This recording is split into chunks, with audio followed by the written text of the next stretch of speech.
අපේ කට්ටිය ගොඩක් මහන්සි වුණා. ඉවෙන්ට් එක මාර ක්වොලිටි විදියට නෙක්ස්ට් ලෙවල් ඉවෙන්ට් එකක් කරා. ඒක ගෑස් මෙතන මේ ළමයිගේ මාත්‍රේ තියෙන්නේ. පොඩි කාලෙකින් මේ හැමදේම කරේ. Hi guys, අපි දැන් එල්ල ඉන්නේ ආටිස්ට් ආර්ටි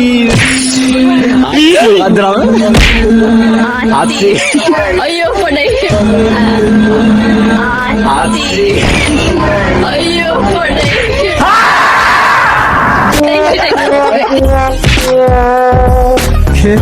අපි ඇවිල්ලා ආර්ටි ස්පියර් ස්ටෝල් එකට මාරනේ. මේ ස්ටෝල් එක ගැන මේ ස්ටෝල් එක මහන්සි වෙච්ච විදිය ගැන ඔයගොල්ලන්ට පොඩ්ඩක් පොඩි විස්තරයක් අපිට ගන්න පුළුවන් නේද? අපි පොඩි කාලෙකින් මේ හැමදේම කරේ. අපි කෝඩිනේටර් ඇන්ජලා අක්කායි සෆ්රාන් අයියා අපිට ගොඩක් උදව් කරා. එයාලා හිතුවා තමයි මෙච්චර මේකක් කරගත්තේ. පොඩි කාලෙකින් මෙච්චර ගොඩක් කරේ. අනික ළමයි ගොඩක් කැපවීමෙන් කරා. ඒක මෙච්චර ලස්සන දෙයක් අපිට කරගන්න පුළුවන් උනේ. අපි ඔක්කොම අමිලසගේ 22 23 බැච් වල ළමයි. සයන්ස් මේ කෙමිස්ට්‍රි ළමයි.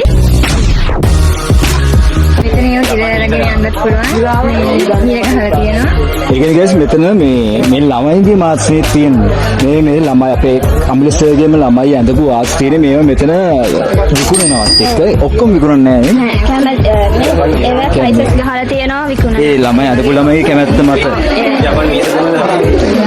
අපි ප්‍රේක්ෂකාගාරයෙන් ප්‍රශ්නයක් කියනවා ජපාන් වීසා දෙනවද කියලා මේ ජපාන් වීසා ගැන කතාවක් අපි ඒක සිද්ධ වෙනවද?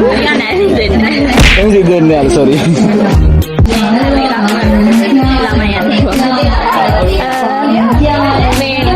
ඩිසයින් ඔක්කොම මේ ඔක්කොම ළමයි ඇඳලා තියෙන්නේ. කියන්නේ මේ ප්‍රොස්ටිච් ඔක්කොම යාළගේ ඒවා. ඒකට මේ කැන්වස් පේන්ටිං එතකොට අර පැත්තේ තියෙනවා ස්කෙචස් ඒ ඔක්කොම ළමයි මේවා කරා. අර මේ ඩිසයින්ස් ඔක්කොම අපි ඩිසයින් කරලා මේ හදපුවා. එතකොට ආයි අපේ කට්ටිය ගොඩක් මහන්සි වුණා. ඉතින් මේ දවස් ගානක් මහන්සි වුණා. අපේ ඩාන්සින් එක ප්‍රැක්ටිස් කරන තැනම තමයි මේගොල්ලෝ රෙඩි වුණේ. ඔයගොල්ලෝ දකින්න ඇති මම ඒවත් ඔයගොල්ලෝ වීඩියෝස් වලට දැම්මා. අපේ vlog එක බලන්න නැත්නම් බලන්න generation 24 talent show EKM vlog එක අනිවාර්යෙන් බලන්න. ඔයාලත් අපිට ගොඩක් උදව් කරා මේකප් දාන්න ඒවට. අපේ කොරියෝග්‍රාෆර් සර් දිල්ෂාන් අයියා තමයි. දිල්ෂාන් අයියා අපේ සර්ප්‍රයිස් එකක් තියෙනවා යාට් එක. ඒකටත් මේ බෆල් දීලා ඒවා උදව් කරා. ඒවටත් ගොඩක් thank you ඩාන්සින් ක්‍රූ එකට. ඉතින් මේ ටිකත් අපේ ළමයිගේ මාට්. ඊට පස්සේ guys ඉන්නවා අපේ මේ announcing කරපු අයියද මල්ලි මම හිතන්නේ මල්ලි වෙන්නේ නැති. මල්ලි වෙන්නේ නැති. මේ වැඩේ ගැන ඔයාලට මොකද හිතෙන්නේ අපේ අමිල දසනායක සර්ගේ මේ ප්‍රෝග්‍රෑම් එක ගැන?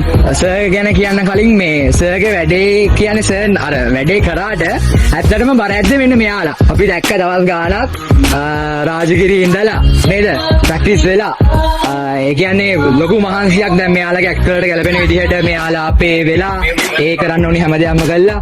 ලොකු සපෝට් එකක් දීලා තියෙනවා මේ ඉවෙන්ට් එක මාර ක්වොලිටි විදිහට නෙක්ස්ට් ලෙවල් ඉවෙන්ට් එකක් කරන්න. ඉතින් ඒ නෙක්ස්ට් ලෙවල් බව අද රෑට මම හිතන්නේ කොම් කරනවා. අනිවාර්යෙන්ම. ඉතින් ඒක බලා ගන්න පුළුවන් මේ කොහොම ස්තුති අවස්ථාව ලබා දුන්නාට. thank you.